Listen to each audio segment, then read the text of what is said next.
તો ફાઇનલી મિત્રો આપણે પહોંચી ગયા છે નીલકંઠ મહાદેવના દર્શન કરવા કોળિયાદ. જો તો કેમ છો મિત્રો? મજામાં થઈશું. તો મિત્રો આપણે જવાનું છે કોળિયાદ નીલકંઠ મહાદેવના દર્શન કરવા. જો આ ભાવનગરથી થાય 15 કિલોમીટર, ઘોઘાથી 4 ને કોળિયાદ છે 7 કિલોમીટર. 7 કિલોમીટરનું અંતર છે. તો આપણે આવી છીએ કોળિયાદ મહાદેવના દર્શન કરવા. તમારે પણ નીલકંઠ મહાદેવના દર્શન કરવા હોય તો વિડીયોમાં છેલ્લે સુધી બન્યા રહેજો.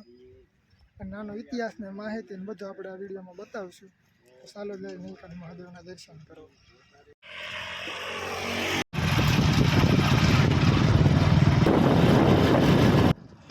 જો મિત્રો આ બાર કાંક દુકાનો છે આવી રીતનું. જો કાંક આવી રીતનું બાર બજારો છે. જો આવી રીતનું કાંક આપણે નીલકંઠ મહાદેવના દર્શન કરવા જાય ને તારા કેળામાં તો આવે. જો મિત્રો દુકાનો છે આવી રીતનું કાંક બહાર, જે લેવું હોય એ કારવું. તો ચાલો મિત્રો આપણે સીધા દરિયે થઈને મળીએ. ત્યાં લગન વિડીયોમાં છેલ્લે સુધી બન્યા રહેજો. અને વિડીયોમાં પહેલી વાર આવ્યો હોય ને તો આપણે ચેનલને સબસ્ક્રાઈબર કરી નાખજો, કેમ કે આપણી ચેનલમાં આવા જ વિડીયો આવે છે. તો સબસ્ક્રાઈબર કરવા ન ભૂલતા. ચાલો સીધા દરિયે જઈને મળીએ.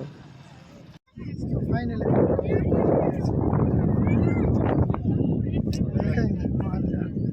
આપણે જવાનું છે દર્શન કરવા. એટલે આપણે માહિતી આપશું આ વિડીયોમાં. મહાદેવના દર્શન કરવા જવાનું છે. જો ઇતિહાસ વિશે કાંઈક જાણશું આપણે. આવી રીતના ભક્ત દર્શન કરવા જઈ રહ્યા છીએ. આપણે જવાનું છે દર્શન કરવા. વિડીયોમાં છે ને છેલ્લે સુધી બનાવી રહીશું. તો ચાલો તો આ રીતનો કાંઈક દરિયો છે.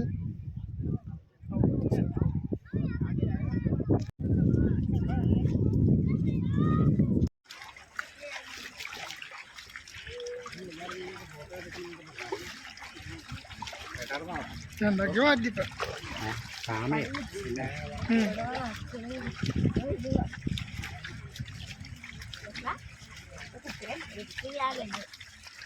મજા જમતા કેવું કઈ જીવન નહીં. નમઃ શિવાય.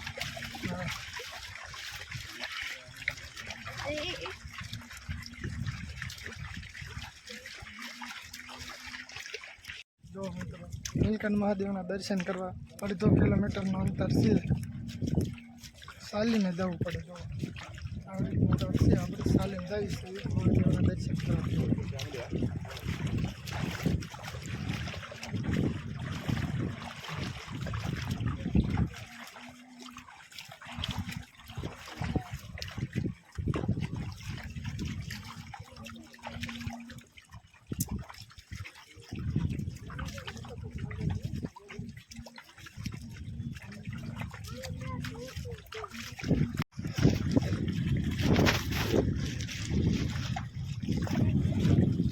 તો જો દેખાય ને ભાઈ ભક્તોની ભીડ કેટલી છે. તો મહાદેવના દર્શન કરવા જવા માટે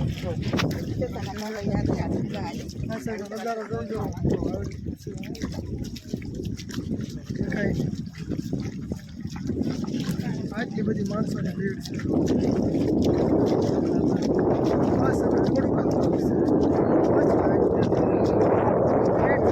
મહાદેવનું દર્શન કરવા તાલકા વિડીયોમાં છેલ્લે સુધી બનાવે.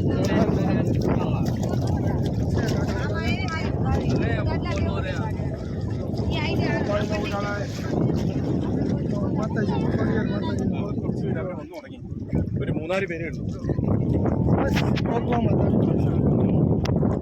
તો ફાઇનલી મિત્રો આપણે પહોંચી ગયા છીએ 2.5 કિલોમીટરનું અંતર કાપીને તો આવ્યા છીએ મહાદેવ. આપણે એના ઇતિહાસ વિશે કાંઈક જાણશું આપણે. તો વિડીયોમાં છેલ્લે સુધી બન્યા રહીએ. તો આવી રીતનો કાંઈક દરિયો છે. અને આમ તો 2.5 કિલોમીટરનું અંતર કાપીને આપણે પહોંચ્યા છીએ. તો માણસોની ભીડ જોવો તમે.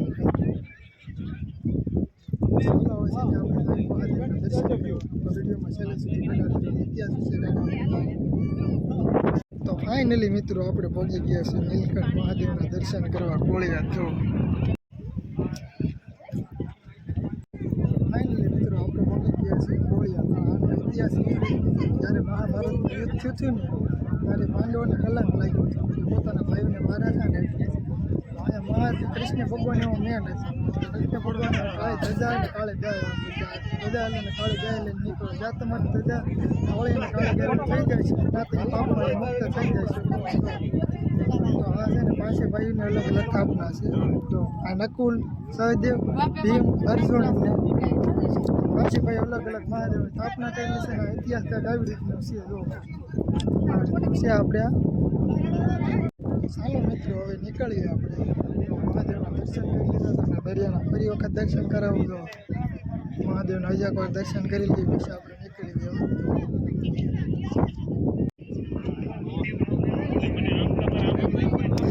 તો ફાઇનલી મિત્રો આ છે મહાદેવ જે ભાઈઓ સ્થાપના કરી છે નકુલ સહદેવ ભીમ અને અર્જુન ભાઈઓના સ્થાપના છે તો દર્શન કરી લઈએ મિત્રો. હવે આપણે મહાદેવના દર્શન કરી લીધા છે.